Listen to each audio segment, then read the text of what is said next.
Hola a todos y bienvenidos a Biología de Tranquis. Han sido un par de meses un poco extraños, ¿verdad? Muchas divagaciones, bocaditos de biología y por último un intercambio de identidades que puso al profesor Distopías en mis zapatos por un día. ¿Qué os pareció su intervención? Es una temática diferente a la habitual del programa, pero muy en línea con cosas de las que hablo en divagaciones. Además, al no saber yo filosofía o psicología o esos temas, hablo de cosas que me llegan de segunda mano en libros o películas o a saber de dónde. Me parece bueno tener en el programa a alguien que pueda poner nombre a esos conceptos, que tenga un conocimiento un poco más formal para hablar de ellos. En cualquier caso, sé de buena tinta que trabajó un montón para crear ese episodio, así que se lo agradezco. Y si os gustó su intervención, podéis visitarlo en su programa nativo, Futuros Desiertos. Pero por ahora creo que lo mejor que podemos hacer es dejarnos de cosas raras y volver al corazón de este programa. Conceptos básicos y a veces no tan básicos de biología. Y ya que volvemos al corazón del programa, qué mejor que hablar de algo que está en el corazón de la biología. Las proteínas. Habrá quien diga que es el ADN, o siendo generosos el ARN, el que está en el corazón de la biología, pero no está tan claro. Como vimos en uno de los primeros episodios de este programa, una de las principales divisiones en las hipótesis sobre el origen de la vida es si lo que vino primero fueron los replicadores, como el ADN o el ARN, o el metabolismo, conducido por proteínas. Y la verdad, cuanto más leo, y bueno, teniendo en cuenta que no soy un experto en el tema, más intrigantes me parecen las hipótesis del metabolismo primero. Al fin y al cabo, las proteínas son las que hacen todo el trabajo sucio. Pero, ¿qué son exactamente? ¿Y cómo hacen ese trabajo?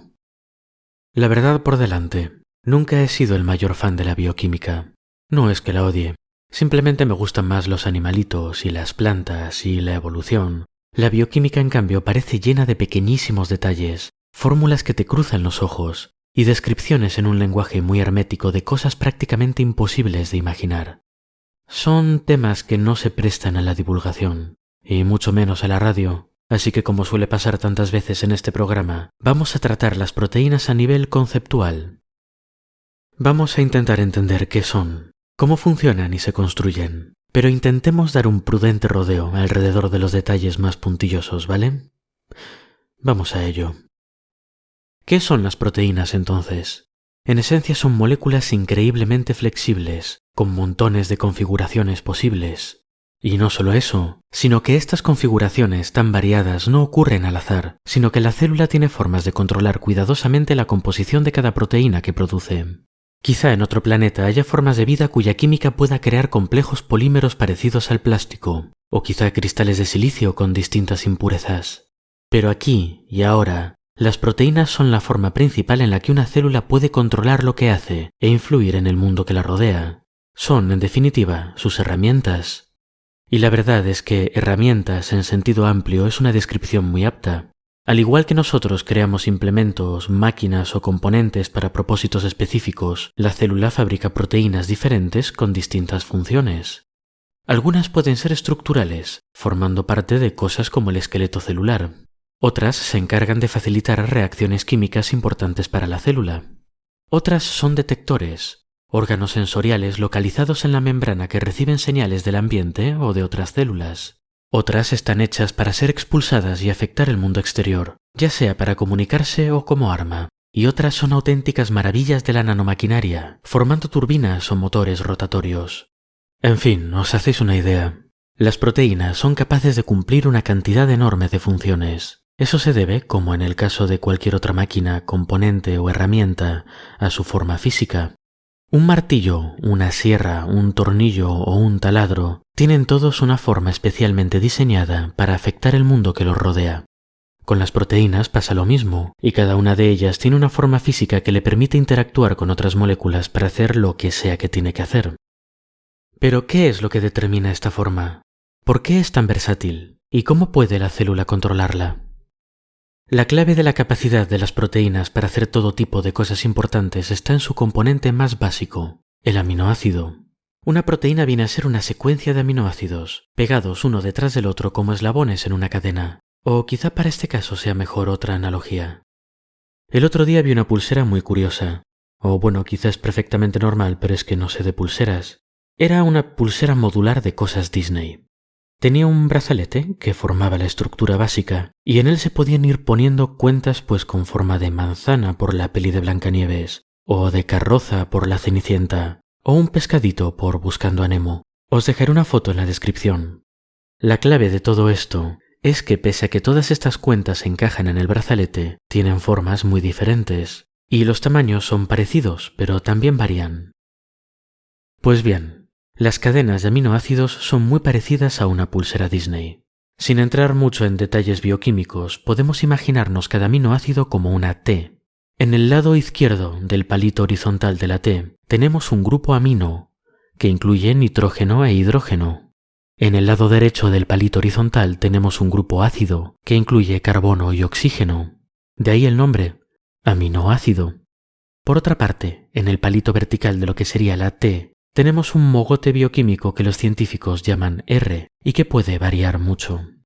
La particularidad de esta configuración es que los grupos aminos y los ácidos son muy fáciles de unir entre ellos, y así construimos las cadenas de aminoácidos. Pillamos un aminoácido y a su ácido le unimos el amino del siguiente, y al ácido de ese le unimos el amino del siguiente, y a su ácido le unimos el amino del siguiente. Si os complican mucho los nombres, pensad en un montón de T's mayúsculas una detrás de otra. Si lo escribís en Word, por ejemplo, veréis que los palitos horizontales de las T's se juntan hasta parecer una única línea continua, y eso es exactamente lo que pasa con una cadena de aminoácidos. Esta es la columna vertebral de nuestra pulsera, el brazalete base. Nos quedan entonces las cuentas, y aquí es donde los grupos R entran en juego. De la misma forma que las cuentas de nuestra pulsera Disney, hay muchos grupos R distintos, cada uno de los cuales tiene su forma, tamaño y propiedades químicas particulares. La cantidad de grupos R posibles es gigantesca, aunque parezca mentira mucho más que la cantidad de películas Disney que existen. Sin embargo, los seres vivos usamos solo 20 aminoácidos diferentes, 20 grupos R diferentes. Así que si quisiéramos, podríamos representar cada uno de ellos con una peli Disney diferente sin ningún tipo de problema. Imaginaos una pulsera Disney con 10 cuentas en total, una detrás de la otra. Cada una de ellas puede corresponder a una de 20 películas diferentes. Puedes repetir siempre que quieras, y pongamos que no hay reglas para el orden. Puedes hacer, por ejemplo, Cenicienta, Mulan, Mulan, Nemo, León, Cenicienta, Frozen, Frozen, Sirenita, Jorobado. Siguiendo este sistema, ¿cuántas pulseras distintas creéis que podríais hacer? Mis matemáticas de biólogo me dicen 20 elevado a 10, que me da básicamente un 1 seguido de 13 ceros. Pues bien, ahora imaginaos la misma pulsera, pero con espacio para 300 cuentas. Esta es la clave de la variabilidad de las proteínas. Cada proteína es una secuencia de aminoácidos, una posible combinación de estos 20 en cualquier orden. Y esta variabilidad es todavía más grande cuando tenemos en cuenta que la secuencia no tiene por qué ser siempre de la misma longitud. La proteína más pequeña tiene 11 aminoácidos, un poco como nuestra pulsera del ejemplo. La más grande, en cambio, tiene unos 30.000, y ambas proteínas cumplen sus funciones respectivas sin ningún tipo de problema. Pero ¿cómo se llega de la secuencia de una proteína a su función? Pues bien, aunque podamos simplificar una proteína como una secuencia de aminoácidos así bien estiradita, esto no es así en la realidad. Para empezar, ese brazalete base de la proteína no es rígido como en el caso de la pulsera. Es bastante flexible y puede ser muy largo, y está compuesto de átomos químicamente activos que a veces se pegan un poco los unos a los otros. Para seguir está flotando en un medio acuoso, y los enredos que ocurren en 3 dimensiones. Así que vamos a agarrar mentalmente esa pulsera y la vamos a convertir en un collar flexible de varios metros de largo. Después lo vamos a tirar a una piscina, donde se quedará flotando y tenderá a irse enredando y enrollando sobre sí mismo en algunas partes, como el cable de unos auriculares que uno ha dejado en un cajón durante mucho tiempo, o durante 5 minutos. Es importante resaltar que estos enredos no son al azar. Una proteína siempre se va a enredar consigo misma de una de 2 posibles formas. No vamos a meternos en ellas porque ya son difíciles de visualizar con dibujos, imaginaos sin ellos, pero es importante entender que estos enredos tienen solo 2 formas de ocurrir, y que el lugar en el que ocurren, y que la forma que toman, es consistente. Dependen de la secuencia de aminoácidos y de cómo interactúan entre ellos. Así que si estirásemos esa proteína de nuevo, y la soltásemos, volvería a enredarse en los mismos sitios de la misma forma. Pero esto es solo el principio. Llegados a este punto tenemos una especie de cable flexible de varios metros de largo, cubierto de cuentas Disney variadas, y que se está empezando a retorcer y a enredar mientras flota en el agua. Aquí es cuando las cuentas entran en juego. Resulta que cada grupo R de un aminoácido, al igual que cada película Disney, tiene su propia personalidad y sus propias relaciones con el mundo y con los otros. Y pese a lo que me iba a divertir hablando de cómo Moana y el Rey León son muy amigos y tienden a juntarse, y Nemo y el jorobado son tímidos y tienden a quedarse en el centro de la proteína, a veces hay que saber cuándo bajarse del carro. La verdad es que no se me ocurre ninguna analogía que pueda torturar lo suficiente como para usarla para explicar esto. Pero espero que con esta imagen mental se os haga un poquito más fácil entender lo que va a pasar ahora. El tema es que algunos tipos de aminoácidos no se disuelven bien en agua. No les gusta estar en un medio acuoso. Y si esto fuera un collar flotando en una piscina, su situación no tendría mucho remedio. Pero a los niveles tan pequeños de los que estamos hablando, la cosa es diferente y sí es posible escapar del agua. Sigamos cuidadosamente la jugada. Tenemos una cadena o un collar o una cinta ya un poco enredada que forma una especie de burruño. Las zonas que tienen aminoácidos aversos al agua van a tender a rejuntarse hacia el centro de todo ese burruño, a esconderse detrás de otros aminoácidos. Por otro lado, hay aminoácidos neutrales a los que no les importa el agua y a los que tampoco les importa servir de escudo. Y por último hay otros aminoácidos a los que les encanta el agua. Así que van a ser muy felices protegiendo al resto y poniéndose en la periferia de este burruño. El resultado final de todo esto es que el burruño va a acabar mucho más enredado de lo que estaba antes, con los aminoácidos aversos al agua retorciendo la cadena para agruparse en el centro, aislados de las moléculas de agua gracias a la protección del resto de la proteína. Por otro lado, los aminoácidos a los que les gusta el agua retuercen también la cadena para estar cerca de la periferia, en contacto con el agua. Y a esto hay que añadirle que de estos 20 aminoácidos algunos se atraen entre ellos y otros se repelen. Así que si están cerca en la secuencia los unos de los otros, o acaban cerca después de todos estos enredos, van a doblar todavía más la cadena en una dirección u otra. Mediante este proceso, a partir de una estructura de una dimensión, de una secuencia de aminoácidos, hemos obtenido una estructura de 3 dimensiones. En un episodio anterior lo comparé con una escultura de cuerda, y aunque sea tan solo una aproximación, me parece una buena forma de hacernos una idea. Así que os dejaré un par de fotos así en un álbum en la descripción, y también algunos modelos representativos de proteínas que os puedan ayudar a visualizar todo esto.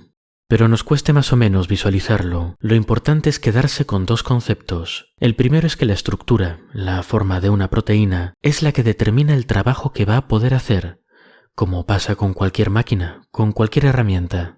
El segundo es que esta forma está determinada por cómo los aminoácidos que componen una proteína interactúan entre ellos, por cómo hacen que la estructura se enrede y se deforme y se pliegue. Y lo más importante es que, de nuevo, este enredo, este burruño que si lo viésemos directamente no tendría ningún sentido, no ocurre al azar. El burruño tiene una lógica. La forma en la que una determinada secuencia de aminoácidos se pliega es consistente.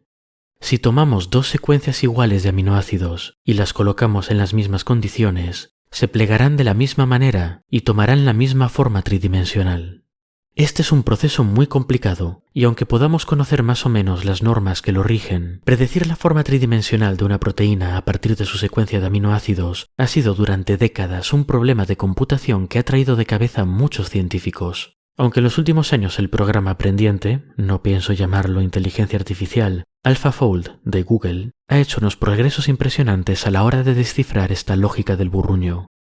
Así que en esencia una proteína es una máquina que se ensambla a sí misma, un papel que se dobla solito en forma de grulla o de avión, un mueble de IKEA que es sus propias instrucciones de montaje, o de la forma más simple posible, uno de estos tableros de juego de mesa que tienen dobleces que te indican cómo empaquetarlo.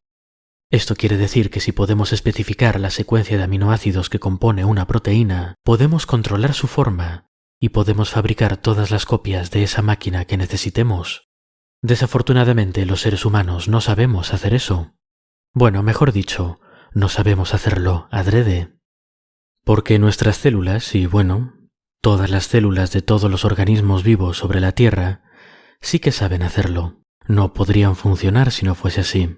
Y si pueden hacerlo, es gracias a la información contenida en el ADN, que viene a ser básicamente una biblioteca de proteínas. Un montón de secuencias de aminoácidos almacenadas en un formato resistente y transmisible entre generaciones. Las instrucciones para montar las máquinas que mantienen viva a la célula y por extensión a todos nosotros. En el próximo episodio reduciremos un poco los aumentos. Ahora aprenderemos un poco más sobre cómo funciona una proteína y cómo se la fabrica, cómo se la ensambla, cómo se regula toda esta nanomaquinaria. Hasta la próxima pues, y espero que hayáis disfrutado el episodio.